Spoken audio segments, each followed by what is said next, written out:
ہر بندہ مرنے کے بعد اپنے رب کے سامنے کھڑا ہوگا. اللہ پوچھے گا کہ میں نے تمہیں زندگی دی تھی میرے بندے، تم کہاں گزار کر آئے اسے؟ میں نے تمہیں جوانی دی تھی، کیا کرتے رہے جوانی میں؟ میں نے تمہاری طرف سمجھانے والوں کو بھیجا تھا کہ وہ تمہیں سمجھائیں، وہ تمہیں بتائیں کہ دنیا دھوکہ ہے، زندگی ختم ہونے والی چیز ہے. تم اس دنیا میں کھیل کود کے لیے نہیں پیدا کیے گئے ہو. تو آنے والے حالات کے لیے آپ کیا تیاری کر رہے ہیں؟ وہ دن جس کے بارے میں اللہ رب العزت فرماتے ہیں کہ اس کی جو لینتھ ہوگی وہ ایسی نہیں ہوگی کہ صبح آنکھ کھولی تو کچھ ہی گھنٹوں کے بعد رات ہو گئی اور آپ سو لیے، پھر صبح اٹھے پھر رات ہوگی. نو وے. اللہ فرماتے ہیں قیامت کا ایک دن 50,000 سال کے برابر ہوگا.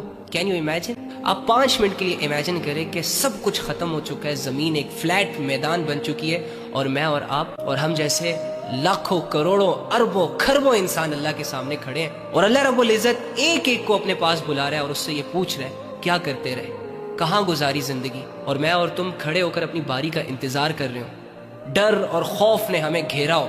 جب ہماری آنکھوں کے سامنے وہ منظر آئیں گے کہ اللہ رب العزت بہت سارے لوگوں کے حق میں ان کے اعمال کی وجہ سے جہنم کے فیصلے کر رہے ہیں، اور فرشتے ان لوگوں کو گھسیٹ گھسیٹ کر جہنم میں پھینک رہے ہو، اور میں اور تم چپ چاپ کر کے یہ دیکھ رہے ہو، ابھی ہمارا نمبر نہ آیا ہو. تو کیا میرے اور تمہارے اعمال اس لائق ہیں کہ جب اللہ رب العزت مجھے اپنے سامنے کھڑا کرے گا اور مجھ سے یہ پوچھے گا کہ میرے بندے تم کیا کرتے رہے، تو کیا میں اپنے اعمال اللہ کے سامنے رکھ سکتا ہوں؟ جس طریقے سے میں اور تم اپنی زندگی گزار رہے ہیں، جو اعمال ہم کر رہے ہیں، کیا یہ اعمال ہم اللہ رب العزت کے سامنے رکھ سکتے ہیں؟